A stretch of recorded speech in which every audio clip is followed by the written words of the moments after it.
morning to all our delegates and a warm welcome to the 5th Annual Metamorphosis in Building and Construction Industry 2014, organized by the leading weekly Construction Industry Review and MMR events, an affiliate of Minerals and Metal Review Braj Binani Group. It is our culture to commence any function with light.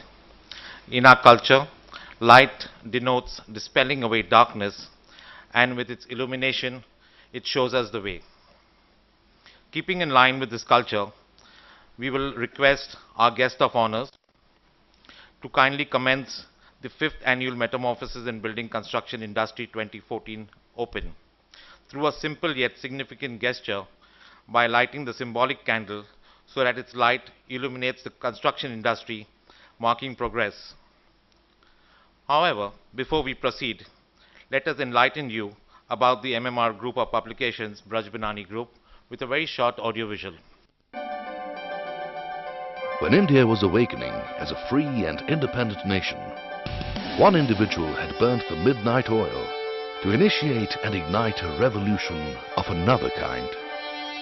A revolution which became a catalyst for the metal and mineral industry in our country, and a torchbearer of an effective communication vehicle with an international presence, a publication called the Metal Market Review.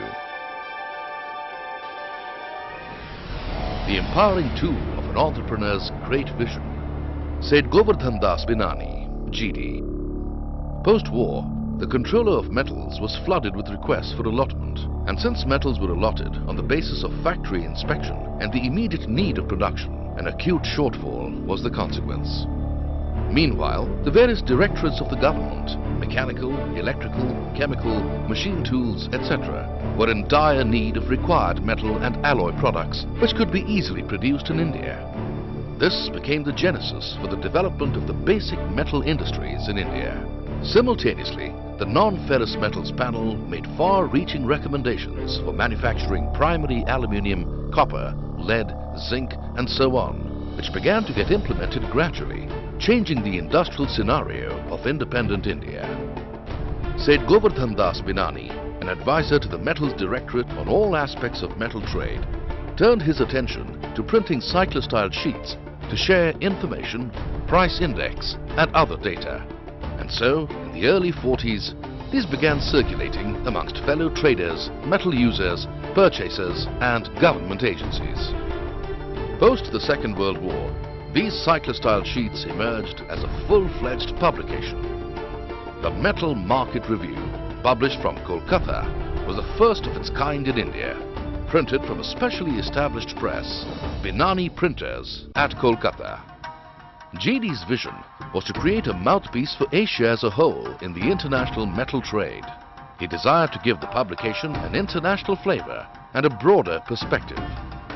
This pioneering step witnessed some developments. In tune with the changing times, it was rechristened as the Eastern Metals Review. In 1973, the publication was shifted to Mumbai after the untimely death of GD. His only son, Ghanshyam Binani, shouldered this responsibility, along with his industrial activities. The process of its metamorphosis continued, with dynamic restructuring and changing industry trends, and the publication emerged as MMR, Minerals and Metals Review, the only leading and reliable trade publication for the metal industry in India from the Braj Binani Group. It is a benchmark for the entire metal industry. MMR today has gone far ahead of its original mission, encompassing a huge ambit, a trendsetter in the industry, thanks to the dedication and motivation of Mr. Braj Binani, Chairman Braj Binani Group. Keeping his grandfather's passion alive, he has added value to its multi-dimensional activities, elevating its status from being a pioneer to being recognized as the prime publication of minerals and metals, not only in India but overseas as well. Going way beyond the print medium, MMR has originated a series of initiatives that impact the various aspects of the industry, fostering new perspectives to the rapidly changing economic scenario.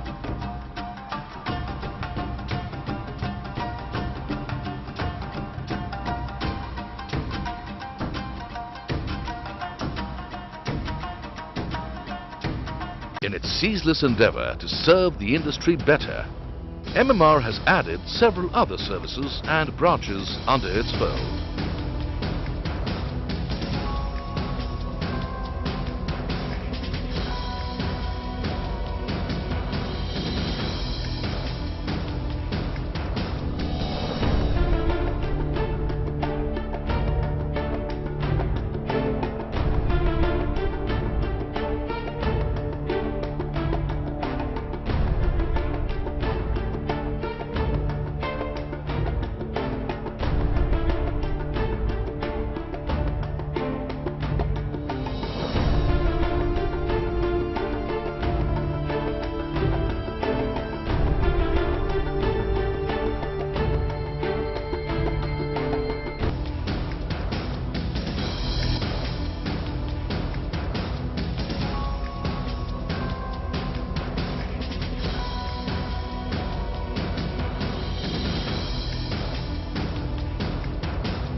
MMR regularly hosts seminars, exhibitions and other events to create an educational platform, a forum to disseminate information, present views, an opportunity for people within the industry to interact and network.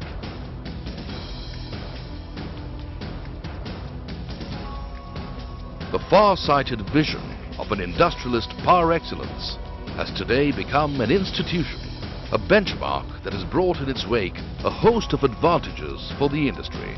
MMR has fulfilled its founder's vision of becoming integral to the growth and development of the Indian economy.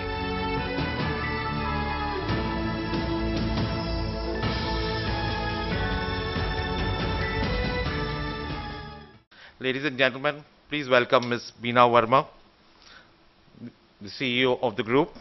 And may I request Ms. Verma to kindly accompany our guest of honors on the stage. Beena, may I request you to also present them in a small bouquet. We will now light the symbolic candle. May it illuminate our industry with a lot of positiveness.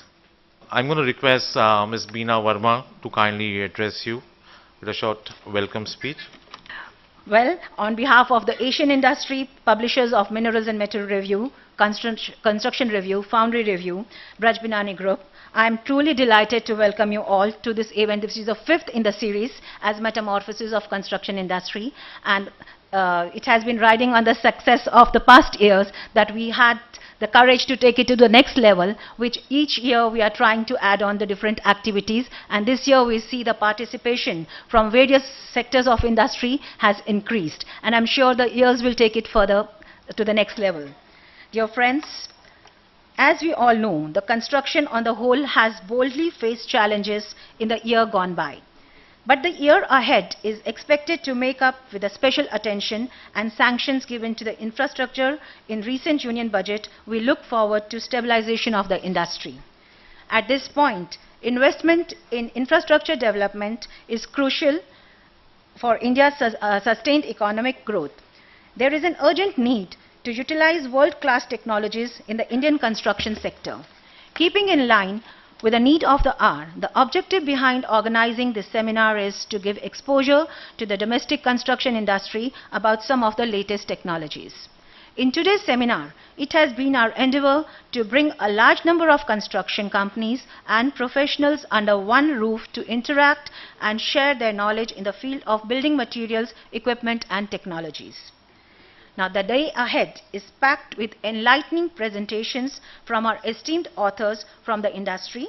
A very warm welcome to all of you. My team at Construction Industry Review joins me in welcoming you with the good luck bamboo shoots. May I request Ramona and Seema to please welcome all our esteemed authors who have spared their valuable time to make their presentation at this forum. Mr. Suresh, Principal Executive Office HIRCO, Mr. Lele, Chief Planner SIDCO, Mr. Piyush Gandhi, National Director, Residential Project and Development Services, Jones Lang Laswell. Mr. Rumi, Engineer, Business Head, Godrej Green Building Consultancy Services. Mr. Amar Tendulkar, Senior Vice President, Planning and Design, Omkar Realtors. Mr. Bharat Brahmbat, Head Projects, RNA Corp. Mr. Vivek Naik, Managing Director, Apple Chemi India Private Limited. Mr. Abdul Qadir Bengali, Business Head, Large Waterproofing Group, Pidilite Industries Limited. Dr. Vijay Bhaskar, Chief Manager, Product Development Center, Bamalori Company Limited. Mr. Tejas Sura, Portfolio Management Professional, Project Management Institute. Mr. Amit Bare, Head Precast Design L&T. Mr. Girish Dravid, Director, Sterling Engineering Consultancy Services Private Limited. Mr. Pranav Desai, National Product Manager, Special Concrete, Lafarge Aggregates and Concrete India Private Limited. Mr. Siddharth Dhon, National Product Manager, Mopla, Lafarge Aggregate and Concrete India Private Limited. And Ms. Roshni Udyan Jehuda, Head at Rachna Sansad Institute of Environment Architecture. I'm sure they will be coming according to the timings of presentations.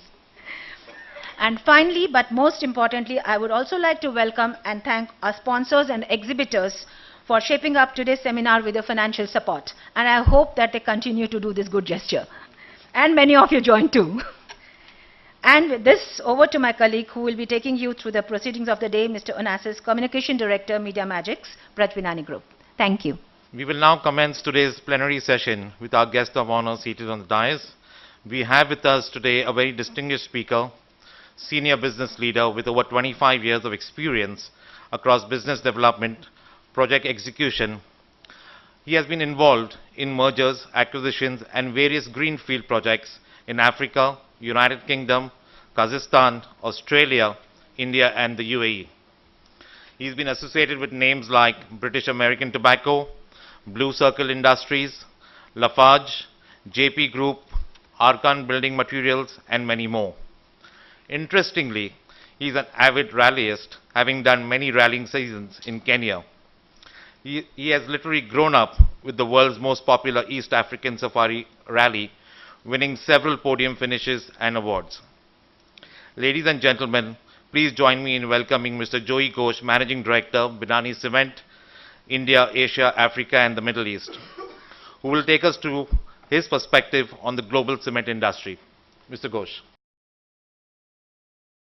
Today I would like to share with you what I feel is happening in the global cement industry. I will talk a little bit about India per se, but I would like to leave that to you experts who know India better than I do. After the financial crisis, we all felt at the end of 2013 that the worst was over for the cement industry. We all felt that America, United States, North America, South America is all pulling out, getting back into growth phase so that it would drive the rest of the world. These days, economists don't believe that anymore. They believe it's become a zero-sum game.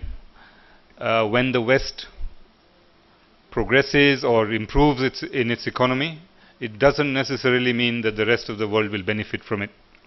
We have witnessed that this year. In spite of steady growth in the US, the emerging economies have actually suffered. So it is quite a worrying concern, but does lead to other areas where we feel that maybe emerging economies can now evolve as themselves and be self-sufficient in not only generating the demand for cement, but also servicing that demand, which looks very promising for us in this part of the world. You see the global volumes have doubled over the last decade, from 1.8 billion in 2002 to 3.7 in 12. This is a CAGR of 7.4%.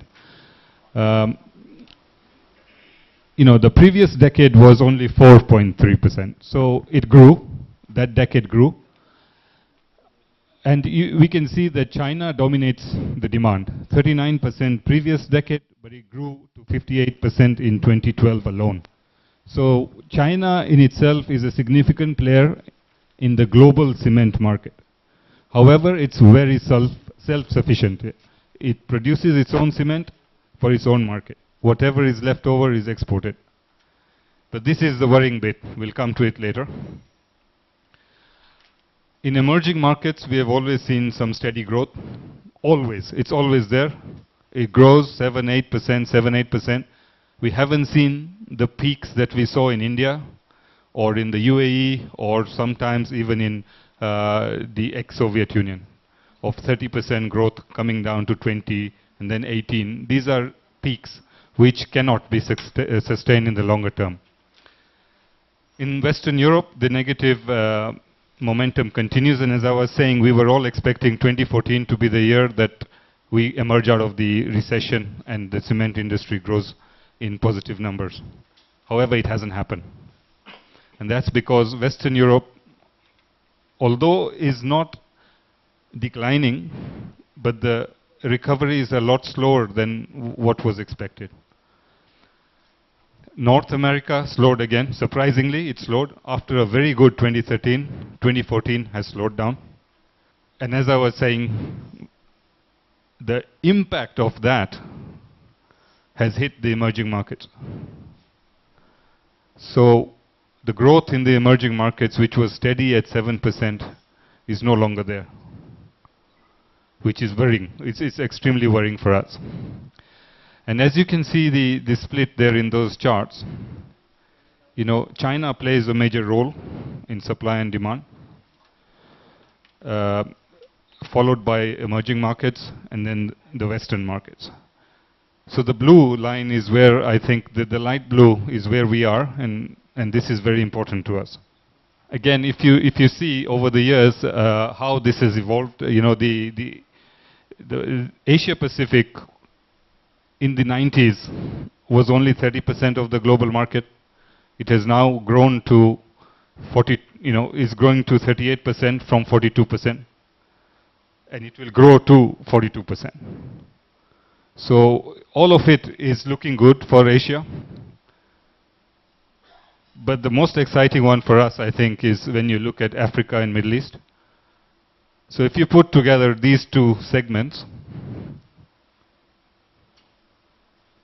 the future is in those parts of the world, which is emerging, Africa, Asia.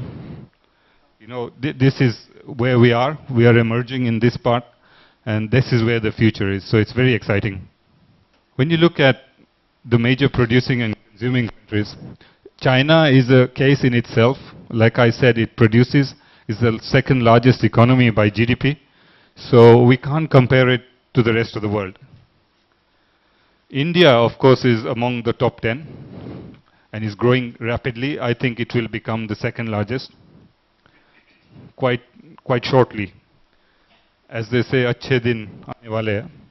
So let's hope this happens. The most important thing, I think, for the globe and Africa per se, Middle East and India is the per capita consumption. We in India have a population of over 1 billion. So if you think about it, today the consumption is 191 kilograms per head, which is way below global standards. I remember in 2004 when most of the ex-Soviet Union countries were coming into the Euro, you know, the EU. They had a lot of money to spend, and at that time these economies were experiencing 800 kilos per head. Now that is a peak, but even today in the UK it's 500 kilos.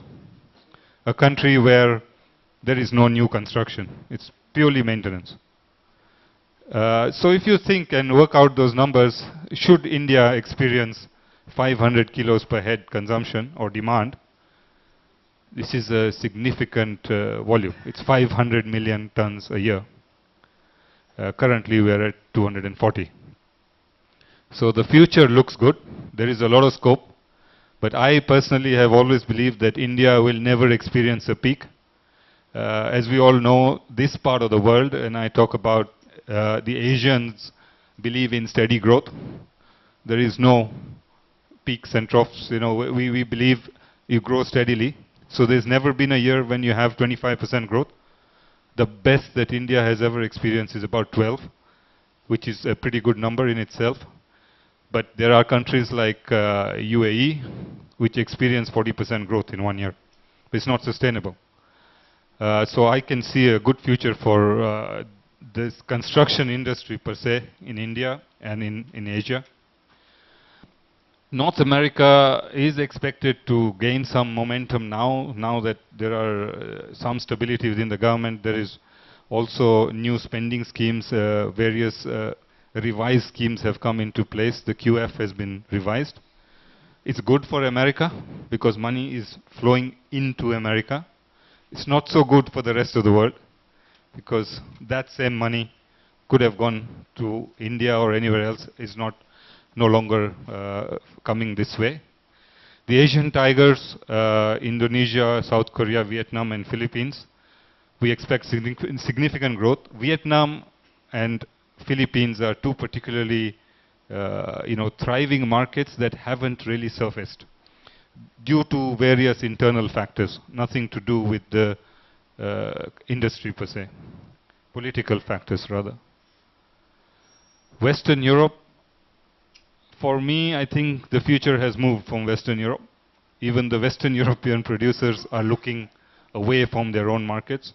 Holcim and Lafarge are looking to merge purely because both of their domestic markets really are no longer attractive. So the West, I feel, will plod along as they always have, maintaining and nothing exciting there. Eastern Europe could grow, but as we all know, there is a situation in Turkey today. This is a major risk. This could be a negative. Latin America will grow at a lower rate now, with Brazil having now finished the construction for the World Cup. There is not much expected, especially Mexico is facing some internal issues. Then we look at Africa, which I think is the future. Africa, average African, apart from North Africa, Sub-Saharan Africa, the average per capita consumption is 60 kilos, where a third of the world's population lives. So I think the next 50 years is going to be for Africa. The market drivers, as you know, we were 7 billion people in 2011. We are expected to be 9 billion in 2015. People do need housing. People need infrastructure. Governments need infrastructure to access natural resources, to open the rural, the countryside. And with that comes development. The GDP, I never go too much by GDP. I think these are numbers that economists play with. Sometimes they look good, but nothing happens, and they look bad, and you have a boom year. But then the urbanization. Yeah, we all need, today in the world of internet, everybody wants an iPad, everybody wants connectivity, electricity, roads. The world is no longer closed. Our children today will not accept to walk 4 kilometers to school. It's just not acceptable. So this urbanization will happen. It will drive the demand. Whatever we do, we need construction, yeah, roads, buildings. When you talk of medical, it needs building. Everything rotates around infrastructure. So it's looking good. However, there is an issue with oversupply, which I personally believe the way forward will be elimination of non-environment friendly businesses, i.e. all those old technologies that have a negative or a worser of emissions. These will disappear. The businesses that are not as cost effective will also disappear. So there is going to be a lot of consolidation. And we are seeing it with Lafarge, Holcim consolidating. This is a clear indication that consolidation has started. So as I was saying, these are the numbers to just reinforce what I was saying, that the growth will happen and will continue, but at what pace remains to be seen. So in summary, the outlook is globally we are still subdued, but better growth than 2013-14. India, Morocco, Egypt, and Vietnam, I think these are the star markets for the next 10 years. Germany and UK, I think will grow. These are the two economies in Europe that continue to grow and are able to sustain themselves. The rest will remain stable. Eastern Europe, as I said, Turkey today is a major risk. Interest rates have skyrocketed. The balance of payments is completely skewed. I see a major risk there, which could take all of Eastern Europe down. Russia, major I really, personally, I feel Russia has outlived its good luck. Yeah. And now it's going to really face a serious situation. It's surrounded by countries who are now producing their own cement. For the last 20 years, they have serviced all these ex-Soviet Union countries. Now these countries have invested and are self-sufficient. So that cross-border trade will stop. The relations are not good cross-border. So, you know, and this is a country with oversupply, with very old technology. So investment will have to come in. So Russia, to me, is a major risk. South America, as I said, Brazil was a major driver. Now it will stabilize. Middle East and Africa. Morocco and Egypt are just coming out of years of turmoil and lack of investment. So this is where I can see some upsides. And in the UAE, the World Cup in Qatar is driving demand, and the Expo 2020. Just to close, I think China today is a major risk. China, although it lives on its own, we don't consider it to be a risk to the rest of the world, but it could be. Prices are declining. There is gross oversupply of infrastructure and housing. So the government has clamped down and said no more investment in the cement industry. And that impacts the construction industry. No financing for cement industry. All old technologies have to be shut down. I believe that will take, there's over 200 million tons of pre-World War I technology. So it's very, very old. And all this, you know, this takes financing, funding, and is a cycle.